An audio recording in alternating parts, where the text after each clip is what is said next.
Well, I can't route it right now, so I might as well upgrade it, right? Let's do this. All right, so what we're doing today is we're going to remove the two run-turn signal bullets and switch them out with the Custom Dynamics low profiles. So let's get into this. So I've never been very good at this before, but let's look at what comes in this Custom Dynamics Road Glide turn signals, the low profile style. Package is pretty simple, right? This one comes with, you have, I guess, two options. It looks like there's a white run light with amber turn signal, and then there's an amber run light with amber turn signal. So we got the white. And then of course we got the instructions, and Custom Dynamics is always really good at putting the full color instructions in here, right? But I'm also going to use another person's video to help me get through it. We got the actual bolts. There's going to be bolts that mount the housing to the actual fairing, just like the bullet ones currently are, and then there's the other bolt that's actually going to go into the fairing to lock it and secure it to the frame or to the fork. Got some Loctite.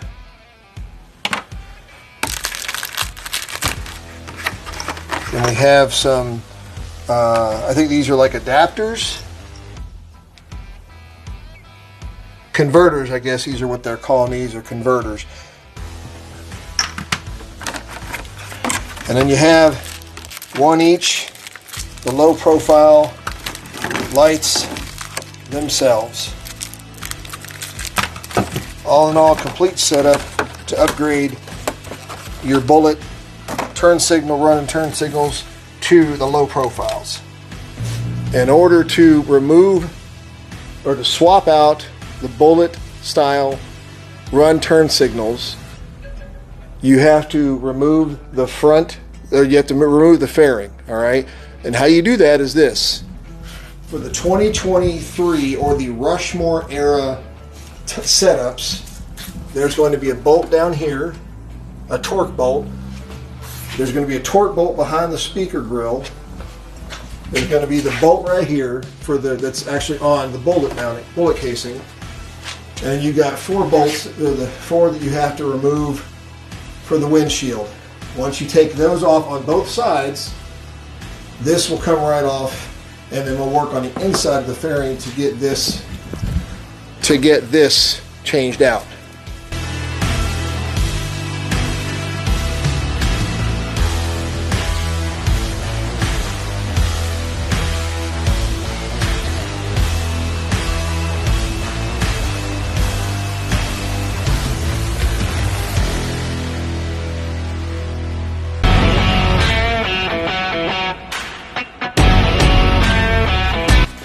Now, because I have spikes instead of bolts, the removal process is, it's whether you want to say specialized tools or not, you don't have the typical stuff of a screwdriver. With these, it's pretty simple of just turn and twist to get them all out. I would strongly suggest that you loosen these all four and then remove the windshield, and then hold this while you're taking them out so it doesn't fall.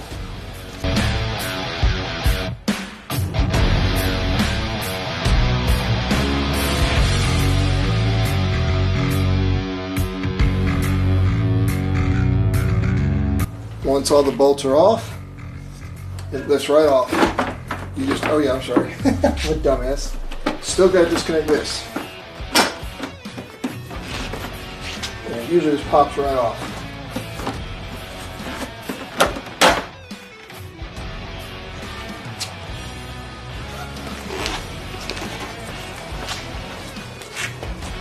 Yes, mistake. I missed that step.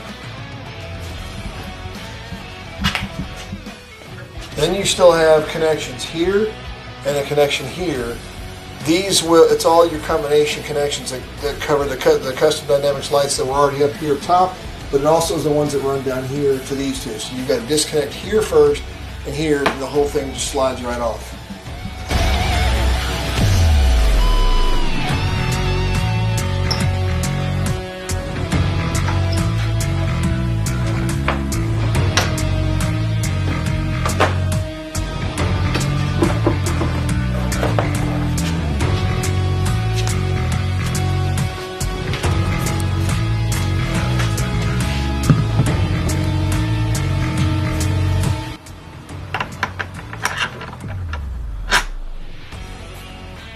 1/4 inch torque bolt out, or hex bolt out. Now what you're going to do is, as you remove this, you'll take the housing out, but you're going to have to undo the wiring from the sticky, these pieces, whatever they are, they're sticky housings. If you can't get these to re-stick to hold the new wiring in, I'm going to use gaffer tape, I think is what it's called.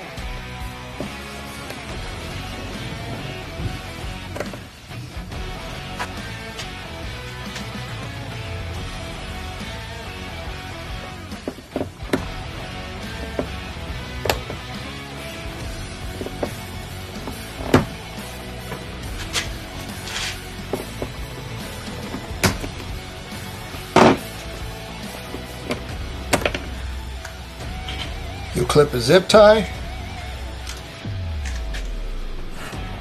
start the process.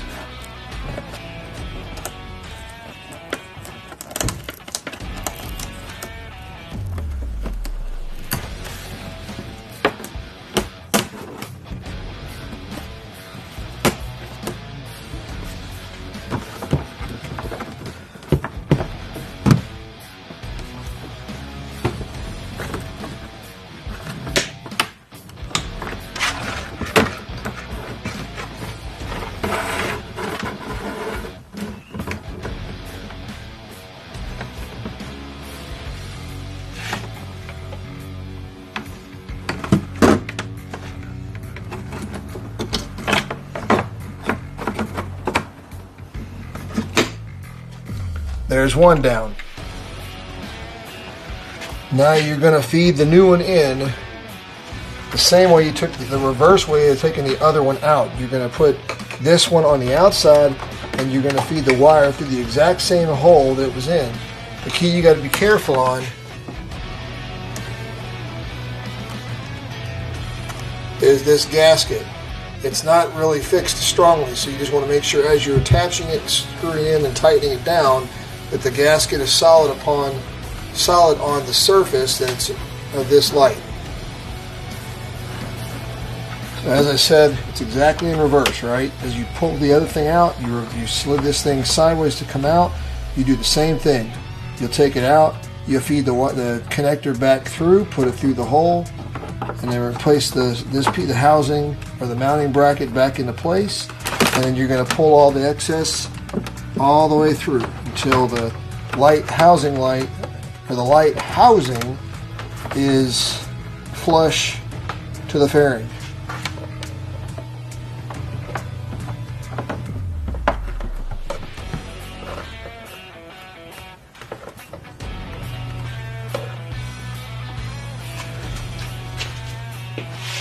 One thing to look at is, it's kind of interesting the way these things are made. You have to look at the angle of the housing, the housing itself, to make sure you know which side fits on which side. But from here as I can tell, because the angle of this thing, you'll be able to figure out which side each one is supposed to go on. Now we're going to put some Loctite on this 5/16 socket head, and this is what we're going to bring in, lock in the left side low profile housing to.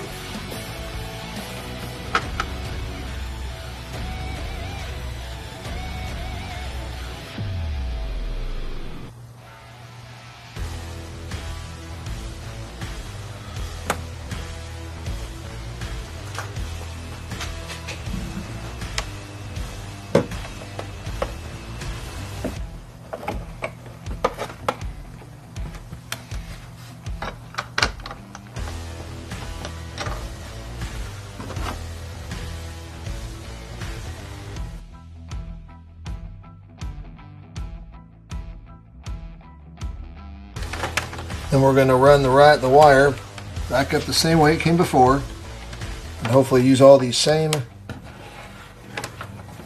strips to keep it tight, to fasten it back to the fairing.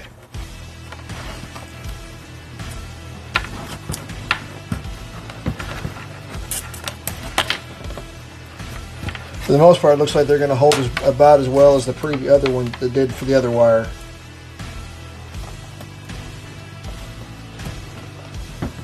yourself a good old zip tie.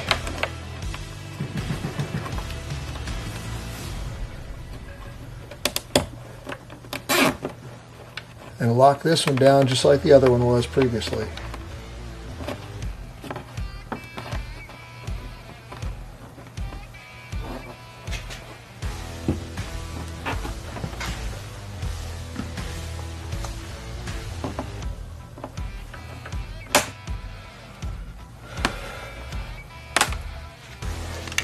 Left side is done.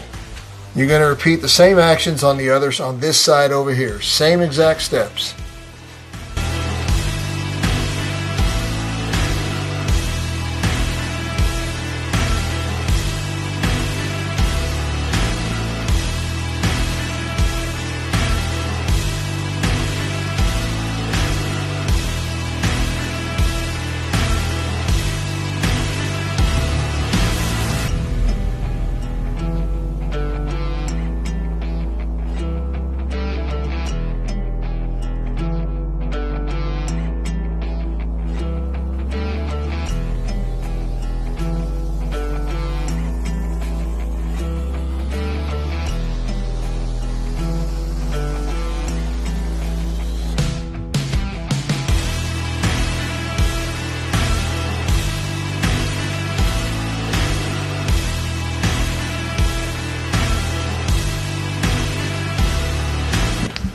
There you go. They're both installed on the fairing itself. So now we're going to go put it on there and hook it up. We'll see how it does.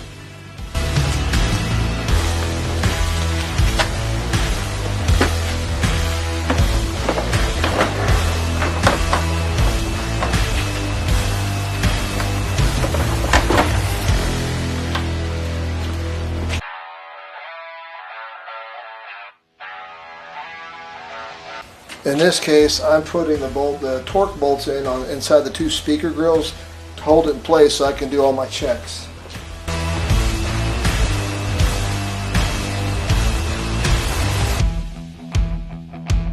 Some people may argue the step or the order that you put all your bolts and screws back in place on. The proper order is whatever's not going to cause you to drop this on the fairing or drop anything else and get it all messed up or scratch paint. That's your proper order.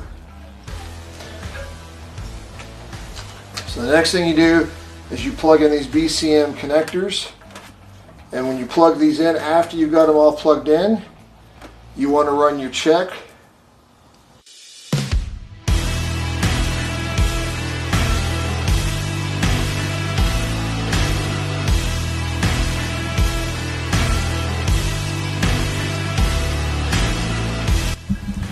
Alright, so in order to run a check, what you're supposed to do is you turn on the bike, then you turn on the hazards, and you turn off the bike and let the hazards run for 3 to 4 minutes to make sure it all syncs up together. So we're going to do that now.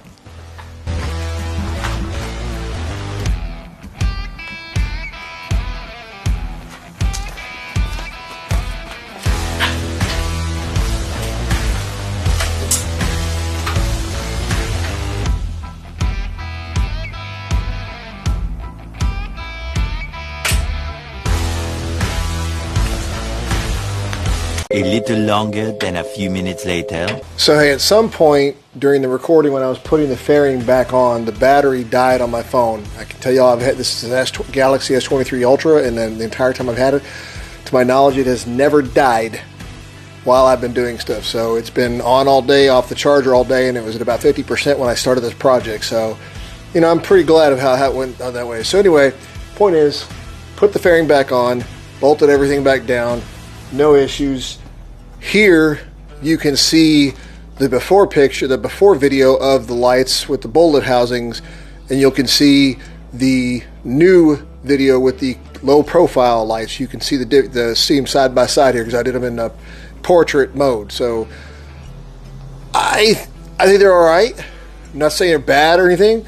I don't know if they're as bright. I won't know until later in the evening conditions or nighttime conditions later on this in the spring and summertime, but I do think that they definitely have a They different attitude. They definitely show some different attitude. They're bright. They're very, very bright. I like them. I do like the look. So, but that's the video. That's the install. If you have any questions, feel free to put them in the comments below. Huge shout out to Custom Dynamics because I won these during Christmas as a giveaway they picked. I got picked and they said, hey, the lights I won did not fit for my bike. They were for a low rider. And they said, okay, go and pick what you want. So I picked these. So huge shout out. Thank you, Custom Dynamics. Until the next video, you guys, be safe. God bless. Have a good day.